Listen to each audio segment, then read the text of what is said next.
countries move forward when they cooperate, when they come together, when they work together. Mendoja se është një gjë e mirë si për vendin tonë, si për banorët e këtij vendi, sidomos për rinin. It's important to have a little bit more patience in order to have our economy thriving.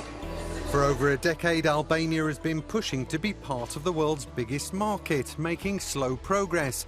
But is that about to change? Russia's invasion of Ukraine has breathed new life into the EU's enlargement process.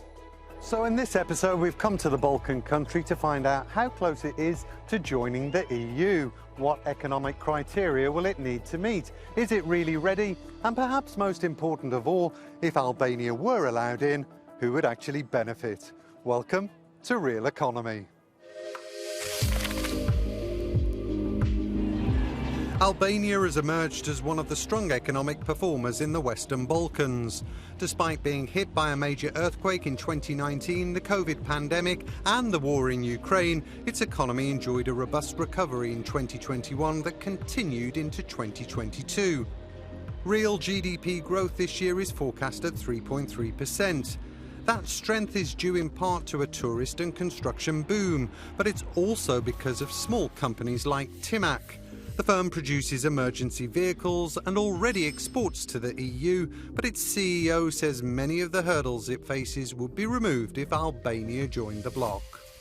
Now we cannot enter very easily to EU market. Some of the biggest challenges are the custom issues and the standard documentations from EU. When a client wants to buy from us, they have to pay also extra custom charges, and sometimes this is the reason why they don't choose us. The EU's latest progress report shows Albania has a moderate to good level of preparation on developing a functioning market economy. This expert reckons one of the big challenges Albania will face going forward is aligning with the EU's long-term strategic goals. Le défi de l'économie albanaise dans le cadre de l'intégration européenne, c'est comment l'Albanie ça peut intégrer les politiques économiques du développement avec les grandes lignes de politique économique européenne, y compris par exemple les politiques de la transition énergétique, les politiques environnementales, les politiques du transport ou les autres politiques sociales, fiscales et budgétaires. Investment in infrastructure is one of the most visible ways Albania is putting its economy on track to join Europe. The country's railway network is being completely overhauled with EU support. That should drive domestic growth and connect Albania to the rest of the Balkans and Europe. Once finished, this stretch between Durrës and Tirana, Albania's two biggest cities, will cut times to around 20 minutes. Connectivity is the most important aspect. You can imagine the impact connecting these biggest poles, port, airport and Tirana city center, where we have the public transport terminal, which will gather all the infrastructures in one hub. Tirana began talks with Brussels in July 2022. The big question now is, when will Albania's European dream become a reality? In a moment, I'll speak to Albania's Prime Minister, Edi Rama, about his country's bid to join the EU. But before all that, let's take a look at some of the criteria it needs to meet in our crash course.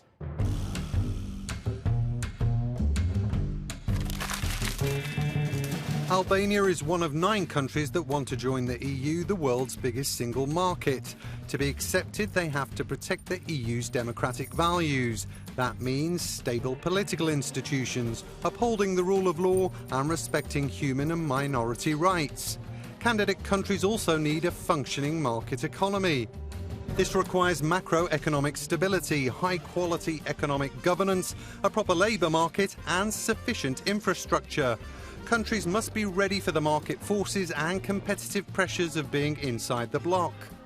In the case of the Western Balkans, the EU has a special process designed to promote political stability and regional cooperation. Even if a country has aligned with Europe, accession is not automatic. To join the EU can take years and depends on the approval of all member states and the European Parliament. Prime Minister, thank you for speaking to Euronews. Why is it in Albania's interest to join the EU, and why is it in the EU's interest for Albania to join the bloc?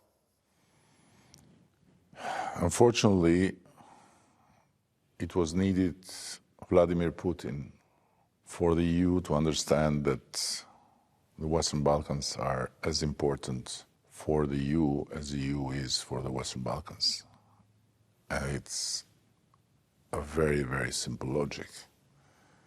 It's about integrating. It's about unifying. The war in Ukraine has given a new impetus to enlargement in EU capitals and Brussels. So, yes. Sadly so. Do you have a sense that this time is different? Listen, it's not just about, Western Balkans in or Western Balkans out. This is just a very, very small matter in the very big puzzle of matters. It's about the relevance of the European Union in the global stage. It's about the economy of the European Union. It's about the competitiveness of the European Union. It's about the capacity of the European Union to decide for Europe. EU voters are split over further enlargement. How do you convince skeptics that Albania should be part of the EU? I strongly believe that in all the skepticism about EU and enlargement, there is a lot of, on one hand, ignorance of the facts, and on the other hand, fear fueled by politics for very political reasons. Fear of what exactly?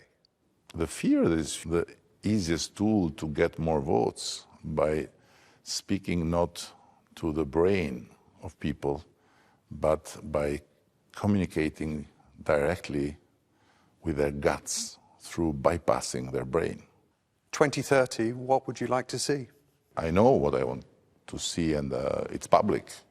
We have the 2030 vision, and we are working for it, and we will be there when Albania will be a champion in the region of tourism, when Albania will be a net exporter of energy, totally clean and green, by the way, and an Albania that is very much modern in terms of innovation and new technology.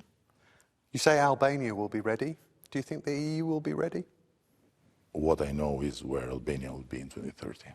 To know where the EU will be in 2030, it's a hell of joint work, and it's a hell of strategic decisions to be taken. Prime Minister Edi Rama, thank you for your time. Thank you.